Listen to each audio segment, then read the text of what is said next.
नमस्कार दोस्तों, स्वागत है आपका हिंदी नॉलेज शो में। तो दोस्तों, बहुत ही शॉकिंग और बहुत ही बड़ी खबर निकलकर सामने आ रही है। जी हाँ, दरअसल खबर यह है कि चीन ने मुंबई पर किया है अटैक। और ये मैं नहीं कह रहा हूँ, ये कह रहा है अमेरिका। और अब जो महाराष्ट्र के मिनिस्टर हैं, उन्होंने भी ऑफिशियली ये कंफर्म कर दिया है। जी हाँ, कैसा हमला है, नुकसान कैसा है और क्यों ये कहा जा रहा है कि इस रिपोर्ट के आने के बाद भारत और चीन के संबंध एकदम निचले स्तर पर पहुंच जाएंगे और खराब बहुत ज्यादा होने की संभावना पूरी पूरी होने जा रही है। तो बिना देर गवाए तुरंत चलते हैं अपनी खबर पर और मैं आपको सब कुछ डिटेल से बताता हूं।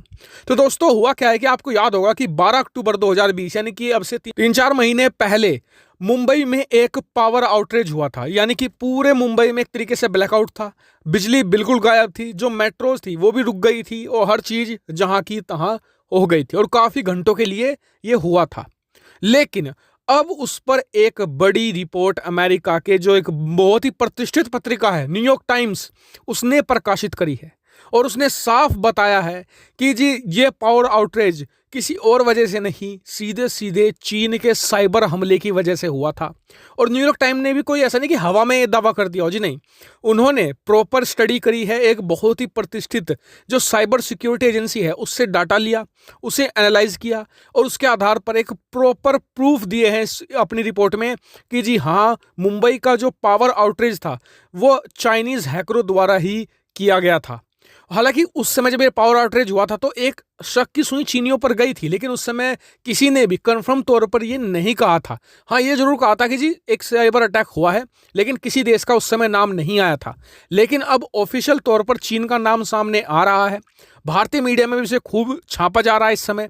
और ये अपने आप में एक बड़ी खबर है, क्योंकि जब दोनों देशों के बीच में सब कुछ सामान्य होता दिख रहा है, डिसएंगेजमेंट हो रहा है, ऐसे समय में ये रिपोर्ट का सामने आना दोनों देशों के संबंधों को और गर्त में ले जाएगा। हालांकि ऐसा नहीं कि सिर्फ अमेरिका की तरफ से ही ये दावा किया गया हो। जैसे ही रिपोर्ट आई, जो महाराष्ट्र के एक बड़े सीनियर मिनिस्टर हैं, उन्होंने साफ कहा कि जी हाँ, जो ये लिंक वाली रिपोर्ट है ये सही है। यानी कि एक तरीके से महाराष्ट्र की जो राज्य सरकार है वो भी ऑफिशियल तौर पर मानकर चल रही है कि ये चीनी साइबर हमले की वजह से ही पावर आउटरेज हुआ था। हालांकि अब सवाल ये उठता है कि भारत ने 4 महीनों से इसे छुपाकर क्यों रखा था। तो कई लोग इस पर ये कह सकते हैं कि जी दोनों देशों के संबंध और ज्यादा खराब ना हो इसलिए छुपाकर रखा होगा, लेकिन ये कोई जवाब नहीं है।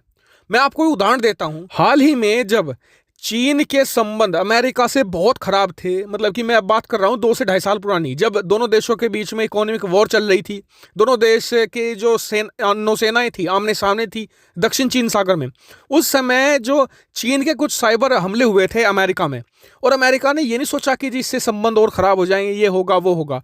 उन्होंने साफ अपनी जनता के सामने रखा था कि जी हाँ, चीन ने हमारे ऊपर साइबर हमला किया है और हम जवाबी कार्रवाई करेंगे। अमेरिका के हैकरों ने भी जवाबी कार्रवाई करी थी। तो क्या भारत भी कोई जवाबी कार्रवाई करेगा? अमेरिका की जो पॉलिसी है डिटरेंस की, यानी कि अपने दुश्मन को इतना डरा दो कि वो दूसरी बार हमला करने से 1 लाख बार सोचे, क्या भारत उस पॉलिसी पर चलेगा या फिर जैसा चलता आ रहा है ऐसा ही चलता रहेगा? तो इस रिपोर्ट पर आपका क्या व्यू पॉइंट है, कमेंट करके जरूर बताएगा। साथ ही वीडियो को शेयर जरूर कीजिएगा और हाँ, चैनल को सब्सक्राइब करना बिल्कुल मत भूलिएगा। Thank you for watching video.